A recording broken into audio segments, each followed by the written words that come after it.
This is the Eid edition of Joy News Prime. Coming up, President John Mahama assures Ghana is ready for an economic takeoff in 2017, even as he promises to increase the number of Ghanaian Hajj pilgrims next year. Meanwhile, the president says he's ready to deliver highlights of the NDC's 2016 manifesto on Tuesday. We'll find out what it's likely to contain. Also, Afram Plains District Security Council suspends 2 information centers for allegedly inciting violence, but residents there are unhappy about the action. And ahead in business, Eid al-Adha celebration significantly affects butchery business in Accra as operators lament low patronage for meat. Also in the bulletin, the African Court on Human and People's Rights condemns custodial sentences handed down journalists for defamation, saying any other sentence will serve the lesson. My name is Arba Kumsin, and Joy News Prime is also available across Europe on ABN Television and DSTV and GoTV.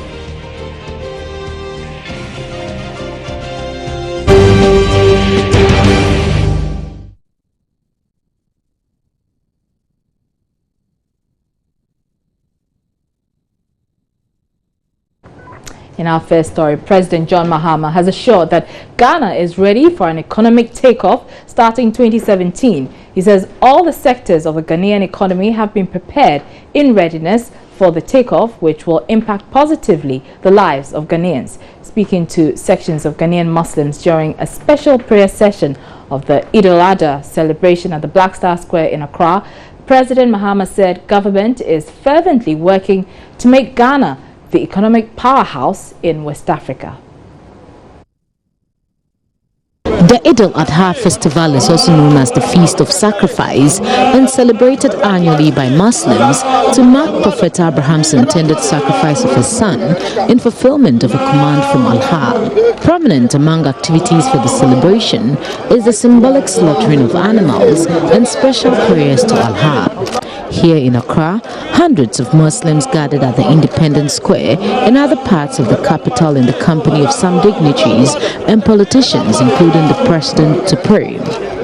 President Mahama, in his speech, delved into projects government has undertaken to improve the livelihoods of Ghanaians. The government, he said, has built new roads and rehabilitated several others across the country to facilitate movement of people and goods from one place to the other. Allah has blessed our nation, Ghana.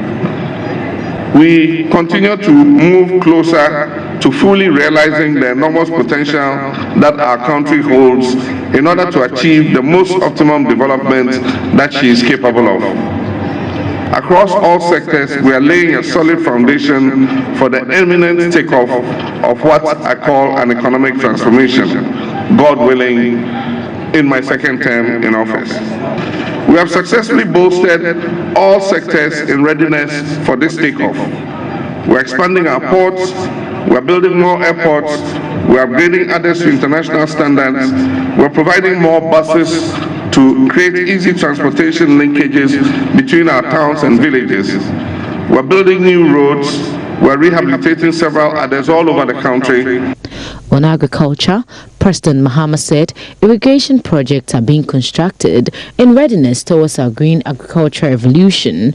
More communities, he said, are being connected to the national grid to open them up for development.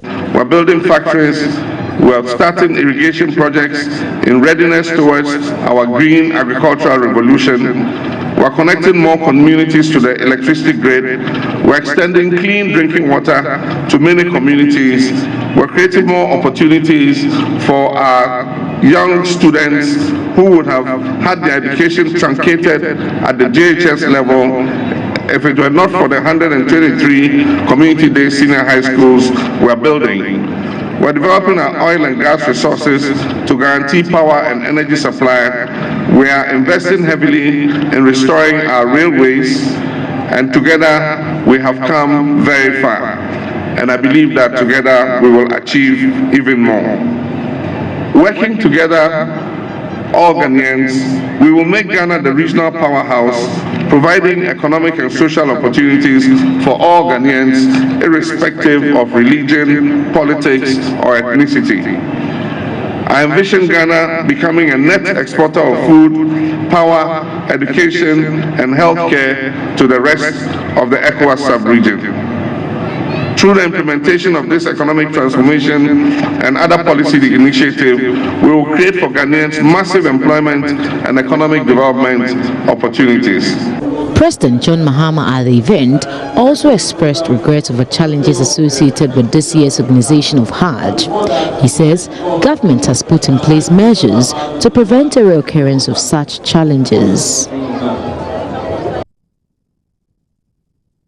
Now, President John Mahama has promised to increase the number of pilgrims for next year's Hajj. Speaking at the Eid prayers in Accra, President Mahama said he has asked the Hajj board to request an increase from Saudi Arabia to enable more Muslims perform the Hajj. Deputy Communications Director for the Hajj board, Alhaji Mohammed Amin Lamte, joins us from Mecca, Saudi Arabia.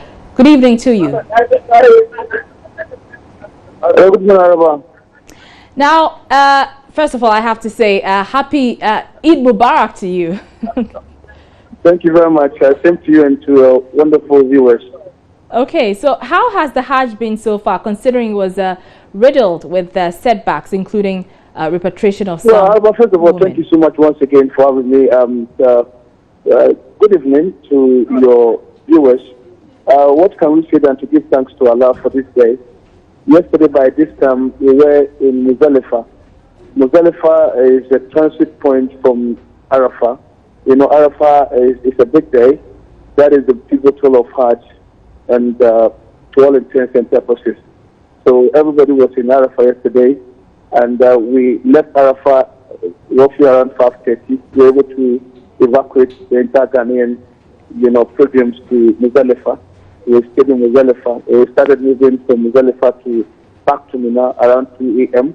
We were able to clear everybody around 8 a.m. Saudi Arabian time. So I can say that it has been very good. This year has been very exciting because the Saudi government have changed so many things in terms of road network, in terms of expansion of their bridges, in terms of infrastructure. They've changed so many things, and the strategy they've adopted in Muzdalifah has actually helped in a way to be able to control the program. So this year we've not had any situation of people getting missing or what have you. So I would say that so far so good, Araba. Right. So just today we had the president announce that he's asked the Hajj board to increase Ghana's quota, so that next year we'll see more Hajj pilgrims visiting Mecca. Can you give us more details about this? Yeah, very well, Araba. The quota for Ghana has been reduced since 2013 because of the current renovation that is currently going on at the major mosques in Mecca. So every country has been, their quota has been reduced. So it's really affected Ghana. And that is why this year we have that challenge. The challenge that we have this year was really justifiable because we've made a request that we need some additional number to add up to our quota because people have expressed interest of traveling. But unfortunately, it never came to pass. We've learned our lessons, and we're hoping that next year, when we attend a review conference of Hajj 2016, definitely we're going to table our request again and see how best we can also help to add up to our quota, Araba. How confident are you that the Saudi authorities will actually grant this request of an increase in the number of Hajj pilgrims who visit Mecca? Araba, come again. I'm asking you how confident you are that this request that the president announced to us today, this request to the Saudi authorities will be granted. Yeah, very well. To be confident is one, but sometimes, you propose and God disposes. Sometimes circumstances could bring about changes, in future. So we believe that with the confidence that we have, if things are done right, all that the Excellency said and all that we are also doing to make sure that we consolidate our relationship with the Saudi Ministry of Hajj will help us to be able to achieve what we want from them. All right, many thanks. Mohammed Amin Lamte is with the Hajj board here in Ghana. He was speaking to us from Saudi Arabia. Let's move on to other stories. And the Upper West Regional Missionary of the Ahmadiyya Muslim Mission, Maulvi Chowdhury Muzaffar Ahmed, has revealed that religion will not declare support. I beg your pardon. He's revealed that religion will not declare support for any individual or political party standing in this year's election. Speaking in Wa at the celebration of the Eid al-Adha, he said religion sees all political parties as development agents and will not like to do anything that will suggest it supports one against the other. Rafiq Salam reports. Over 10,000 Ahmadi Muslims converge at the Jujuriri Gardens for the 2 Rakat open congregational prayer. And this won't be only God. They were led by the Upper West Regional Missionary of the movement, Maulvi Chowdhury Muzaffar Ahmed. In a sermon after the prayers, he called on Muslims not to do anything untoward that will mar the peace of the country, adding the Ahmadi Muslim Mission will not support any individual or political party in the December polls. Islam taught us that we should be faithful to the country, not to any particular party. So all parties belongs to Ghana. It belongs to our own people. So we don't need any violence. It should be a remain peaceful country how it is. So because of this, I say we Ahmadi shouldn't make any disorder in this land. Upper West Regional Minister, in a speech read on his behalf by his deputy, Dr. Musaibu Mohamed Alpha, stated that the government is committed to helping the Electoral Commission conduct free and fair elections. He advised the celebrants, especially the youth, to be moderate in their celebration to avoid needless deaths. It is sad to note that the month of July alone in the Upper West region recorded 8 deaths through motorbike accidents, while several people got severely injured. It is my expectation that we will follow road regulations, wear crash helmets, and be mindful of other road users to prevent further gory accidents. I would like to call on religious leaders to continue to pray for our leaders and the entire citizenry to ensure that we go through this election without any incident. Some of the celebrants shared their thoughts with Joy News on the festival. I'm elated by the crowd that we have seen here, which has been so disciplined and which epitomizes the characteristics of Islam. And I'm happy that with the lessons that we have learned here from the sermon, peace has been cardinal. And I think that peace is a prerequisite for the development of any nation or any part of this world. So I'm happy that this has happened here, and I'm hopeful that the people of Ghana will listen to this message and take it seriously. Great, and it's a blessing to every Muslim. At least this celebration is once in a year, and as a Muslim, when you celebrate this festival, you have to give thanks to the Almighty Allah for giving you the chance to have this celebration. We hope for more blessings, prosperity, and as this year is election year, we are praying that we go through the election. Well, the flag bearer of the opposition New Patriotic Party, Nana Akufo-Addo, has also been addressing Muslims on the occasion of the Eid. In a statement, the NPP flag bearer called on the general public to pray for credible, fair and transparent elections, which peaceful outcome would further consolidate the peace and unity of Ghana. You're watching Joy News Prime. We're taking a short break. We'll be right back.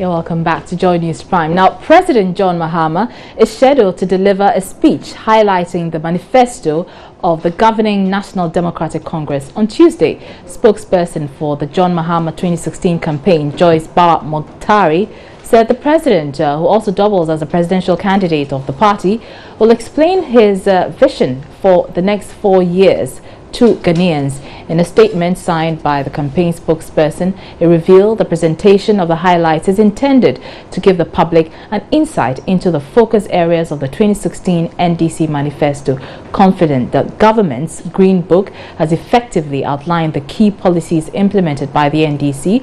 Ms. Mokhtari said President Mahama will provide details of the key interventions he will be implementing in his second term. The encounter with Ghanaians is a prelude to the main launch of the manifesto, which would be taking place on Saturday, September 17th in the Bono Ahafo regional capital, Sunyani. The NDC first scheduled August 28 for its manifesto launch, but that was changed to September 17th due to some unexplained reasons.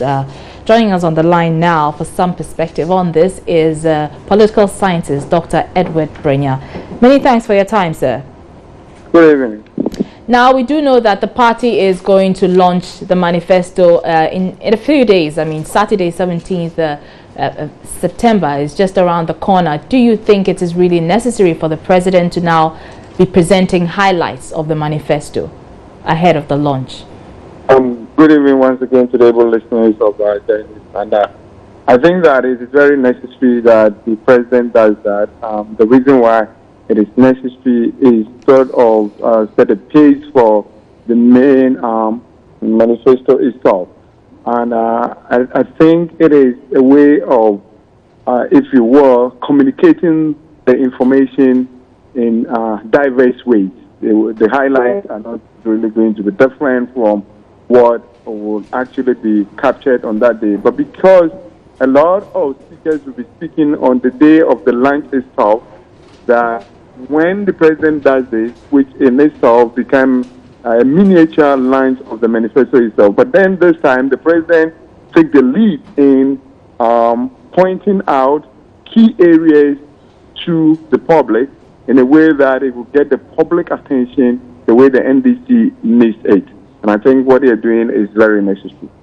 And what impact do you think, in your opinion, it would have on the electorate, or those that he's targeting will hopefully listen to the highlights of this manifesto? The impact could be great, especially for his supporters and more importantly, the floating voters. And I'm expecting that the president is not going to say anything different from some of the information that we got when they did the manufacturing launch at Cape Coast. He's going to look at what has been done in the last 4 years and what needs to be done. I believe strongly that we heard him talk about infrastructure projects that has been done and how those infrastructure projects are laying the basis for the turnaround in the economy in terms of job creation. That he set the pace, and those ones are going to generate jobs, which will help to sort of increase the GDP and give people more jobs, decrease the unemployment. So I think some of these things for the president is very important so that he can help to address the issue that is of concern to many Ghanaians, which is the problem of the economy. And I believe that it is to make a lot of impact. Now, Dr. Brenya, we've heard the president severally talk about the fact that he has laid a solid foundation for the smooth takeoff of, the economy going forward, 2017 and forward. But what do you think? And he's talked about his vision for the next 4 years. Right now, what they're focusing on is the infrastructure. We don't know what exactly he's going to be telling us tomorrow with regards to his decision for his vision for the next 4 years. But what do you think should be contained in this manifesto? And I think basically, as I indicated earlier, right now the NDC is going to do well is they keep the focus or the campaign message on infrastructural development. You realize that any incumbent government does not do well when the issue is an economy, especially for the type of economy that we are experiencing right now. And I think that the president is going to do well. I mean, the manifesto will be well, well spread and information well captured if they should continue on the infrastructural development, a highlight of infrastructural development, those that have been done, those that needs to be completed. For instance, on the number of secondary schools that he was going to community secondary schools that he, so far it is said that 123 has been provided. The president is going to talk about how the rest are going to be completed. He's going to talk about factories that have been provided. For example, that's something like the Commander factory. He's going to talk about how those ones are going to help to generate jobs for the public.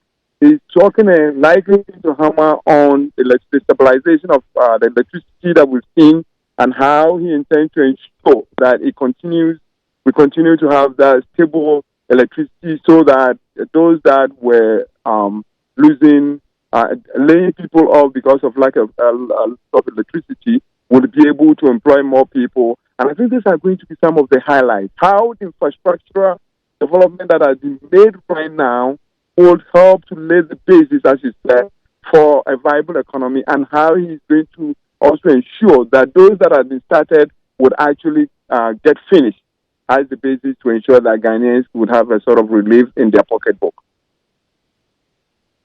Dr. Edward Brenya, he's a political scientist there with this perspective on tomorrow's highlights of the NDC's manifesto. Moving on, the Member of Parliament for Ketu North, Dr. James Aveji, has revealed that the Volta region is filled with the same apathy that led to the National Democratic Congress losing power in the 2000 general elections. He explained that prior to the 2000 elections, there were cries from the people of the Volta region that the NDC has done nothing for the region. Therefore, they would vote against the party in the elections. This development, he said, resulted in the NDC losing power in the 2000 elections. Speaking at the launch of NDC campaign task force for the Ketu North constituency in Joji, Dr. Aveji stressed that history might repeat itself if care is not taken. He therefore cautioned NDC faithful in the region not to slack during the upcoming general elections, but come out in their numbers to vote for the NDC. In 2000, from 1982.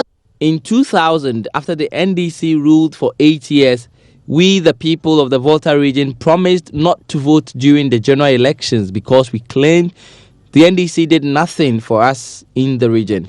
Truly, turnout was very low in the region on the election day during the first round. It was during the second round that we realized the NDC is likely to lose the election. Though turnout was great during the second round, it was too late for us and the NPP won. It was due to the same apathy that the NPP defeated us in 2000.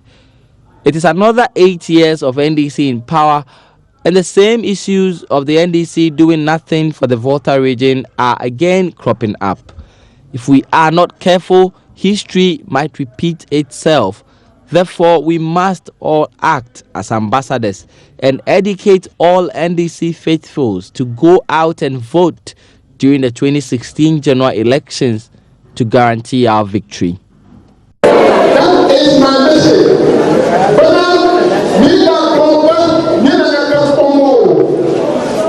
Dr. James Aveji also questioned the credibility of the NPP's Dr. Mahmoud Bawumia as an economist. Following his public lecture on Thursday, he accused Dr. Bawumia of being desperate to become a vice president of Ghana and has therefore sidelined his profession as an economist and rather feeding Ghanaians with lies for political gains. He suggested that politicians should not be allowed to mount such platforms since they might be tempted to misrepresent facts to the advantage of their respective political parties. Well, because of the recent lecture that he gave, I was highly surprised that somebody who is right for the number 2 position of this country would go so low, but putting aside his degree trying to be different from being academic. You know, he is a doctor in economics, but because of that lecture, I'm tempted to ask whether he's actually a doctor in economics. So I think that if, for me, my thinking is that we should not allow people with too much political color to give these lectures. The lectures are something that are full of political color. Members of the Ketu North Task Force promised to work assiduously towards achieving the constituency's gap of 50,000 votes target. Now, flag bearer of the opposition New Patriotic Party, Nana Akufo-Addo, says the high level of unemployment in Ghana is unprecedented amongst the youth in Ghana, cautioning this may worsen if pragmatic steps are not employed to create jobs. Speaking at a forum in Accra, the NPP flag bearer, drawing on World Bank data on Ghana, argued that 48% of Ghanaian youth are unemployed. He promised that an NPP-led administration will devise policy programs targeted exclusively at dealing with the unemployment challenge amongst the youth in Ghana. The greatest challenge confronting our nation is the unprecedented high level of unemployment, particularly amongst the youth. According to the World Bank, about 48% of Ghanaians between the ages of 15 and 24 are unemployed, whilst over 18% of those aged between 25 and 64 years are inactive or unemployed and actively looking for a job. More than 150,000 students leave school at various levels of education every year for the job market in Ghana. The NPP believes that the only sustainable way of addressing this challenge is by expanding the productive base of the Ghanaian economy and enhancing enterprise growth. So that's the NPP flag bearer Nana Akufo-Addo there. We're taking a short break. When we come back, we'll bring you business. And in business, Eid-al-Adha festivities significantly affects butchery business in Accra as operators lament low patronage for meat. Details coming right up.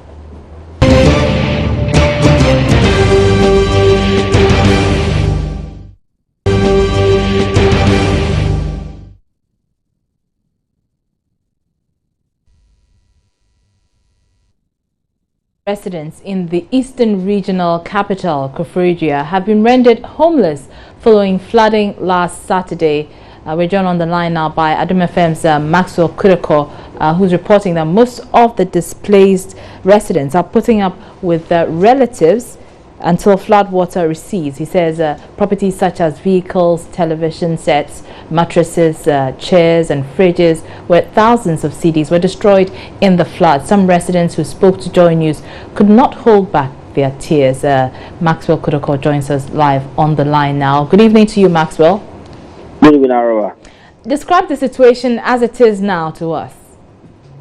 Well, as I speak now, almost about 1,000 and over people are displaced. Most of them don't have a place to lay their heads. As of yesterday, majority of these people or these victims slept in a hotel, while others spent the night with relatives and loved ones. The situation is quite worrying. About 6 communities, namely Koforidua Magazi, Koforidua Zongo, part of Shrodai, part of Efijasi, Asokore, Aberan Kwanta, in Sukwao, Yachamakro, and Kulu are affected. We are all aware that today marks the Eid-al-Adha festival, and most of the residents who are affected in the Zongo communities couldn't participate in the Eid-al-Adha festivity because their livestock and foodstuffs were washed away by the flood incident. As we speak now, NADMO officials have done a little in connection with providing relief items to the affected victims. Most of them are still left in despair without knowing what to do in the next hour. So that is the present situation as we speak now. Clearly, there's a lot of damage there looking at the pictures on the screen. So, as we indicated earlier, some of the residents are putting up with others because they have been rendered homeless. What about others who do not have any relatives to, go and stay with? How are they coping under this circumstance? A few of their victims who don't have money to rent a hotel or guest house, or either pet with relatives, have resorted in sleeping or spending the night in the open. In verandas and corridors of other residents who were not heavily affected with the incident. As we speak now, as I indicated earlier on, a couple of them last night spent the night on verandas of their neighbors because they have lost almost everything, ranging from mattress, from clothes, and what have you. So most of them spent the night last night on verandas or corridors of their neighbors, and a couple of them would equally spend the night on verandas or corridors of other neighbors in the vicinity.